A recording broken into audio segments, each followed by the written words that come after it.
We began the same way most people do, with hope that felt obvious, with love that seemed sufficient. We believed that love would be generous to us, that life would unfold unnaturally, that if we were faithful, it would follow the pattern we'd been shown. When we said yes, it felt like clarity, as if the world had finally arranged itself into something solid, something we could build on. We trusted our joy. We trusted our attraction, our excitement, our plans.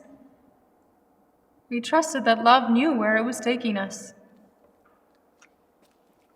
When I stood at the altar, I believed in what we were doing, not as an idea, but as a life.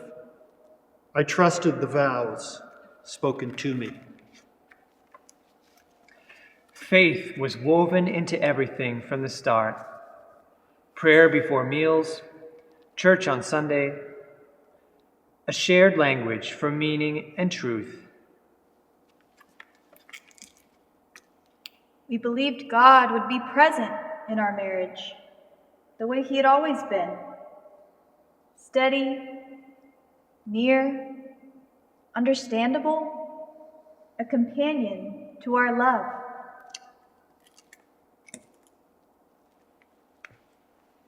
We imagined a future that made sense, milestones and seasons, a story we could recognize as it unfolded. I imagined a future that felt solid, shared mornings, shared decisions, a love that would grow simply by being lived. We believed marriage would reveal who we were meant to become, that love would shape us gently, that holiness would arrive without resistance.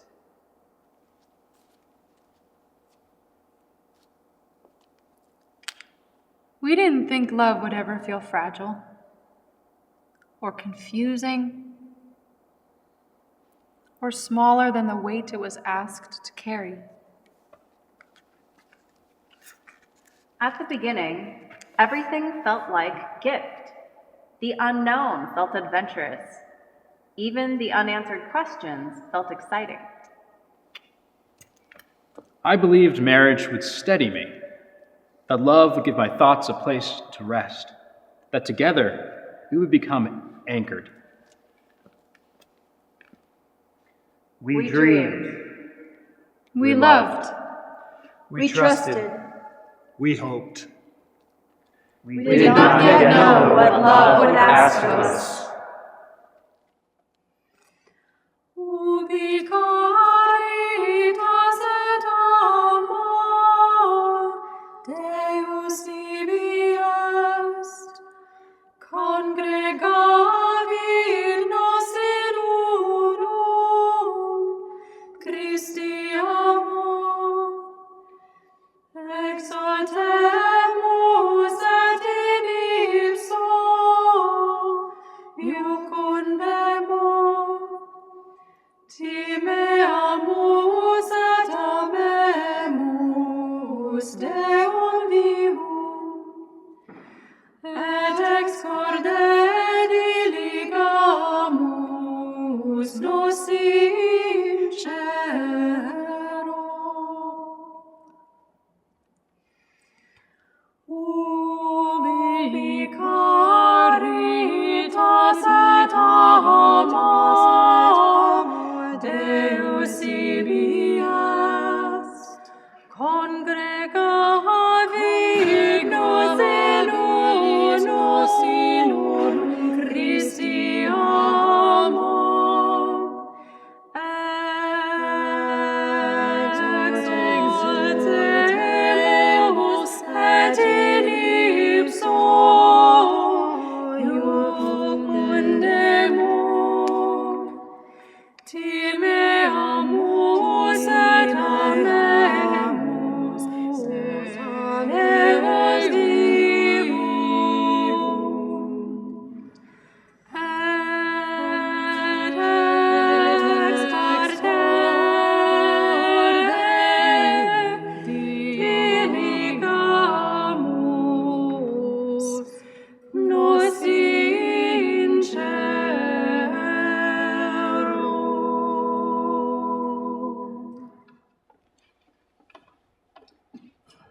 We waited expectantly.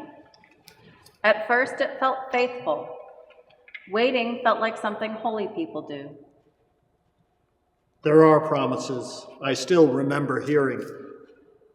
I can hear her voice speaking them. I didn't know then how fragile words could be. We still went to Mass, still said the prayers, but something in them stopped landing. Every month felt like another quiet goodbye to a life we assumed was coming, to names we never got to use. I learned how to read a room by the way he breathed, how to listen for warning signs no one else could hear, how to love someone I could not fix.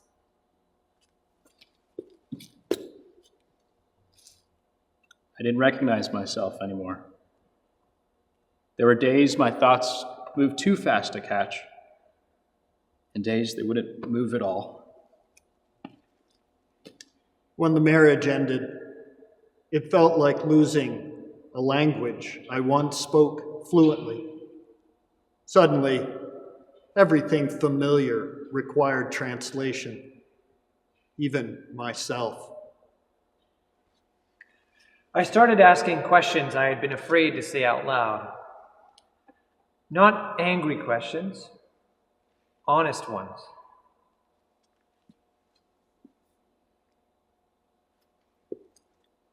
There were moments I didn't trust my own joy.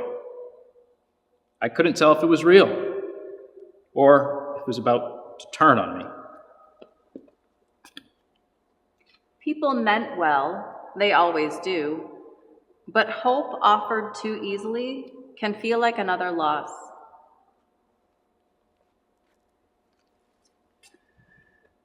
I wondered what it meant to promise faith forever when God felt distant or silent or changed.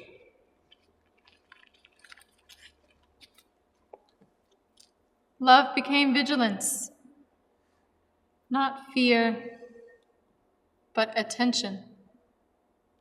A kind of watchfulness I hadn't expected.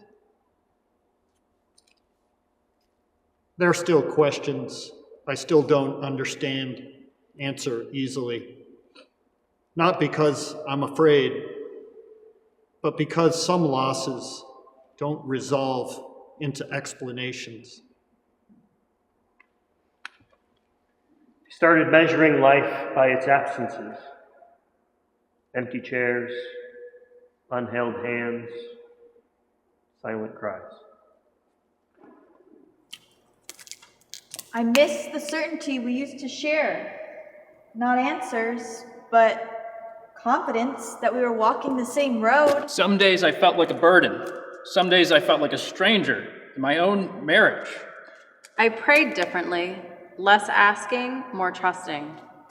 I stayed, but I didn't always know what I was staying for.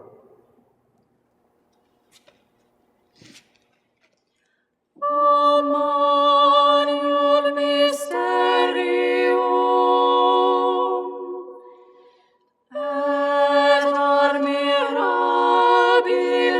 sacramentum, ad animalia viderent Dominum natum. Iacentem in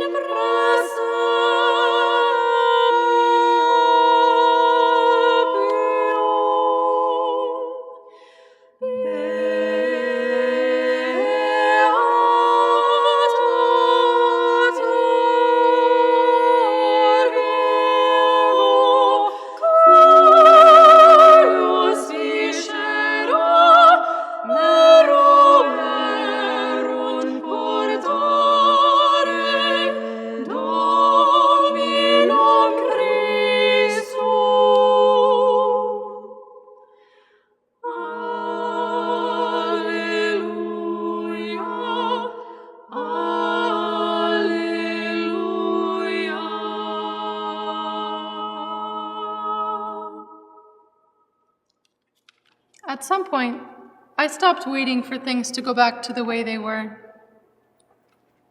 Love asked for something else. Something slower. Something more deliberate. For a long time, I thought the end of my marriage meant the end of believing in love, or myself, or in the goodness of what we had tried to build. We learned that fruitfulness isn't always visible, that some kinds of life grow quietly, unnoticed, but no less real. Faith didn't return the way that I had expected. It didn't come back as certainty. It came back as choice. I began to recognize myself again. Not as I was before, but as someone worth staying with, even on the days I was unsure. We stopped measuring our lives by what was missing and started noticing what remained. I didn't recover my old faith. I found something humbler. A faith that knew doubt and stayed anyway. But love didn't disappear. It became quieter, deliberate, careful, and more honest. Love changed shape. It became less instinct and more intention, less certainty and more courage. We began to trust that God was present, not in the life that we had imagined, but the one that we were living. I learned that remaining doesn't always mean staying where you began. Sometimes it means choosing dignity, truth, and standing honestly in the life you have. I learned that being held doesn't mean being fixed. Sometimes it just means not being alone. We learned to pray without needing clarity, to hope without guarantees, and to love without conditions. We stayed, not because everything made sense, but because love was still asking something of us. We did not find the life we expected. We found love. And we chose to remain. Again. And again. In this heart.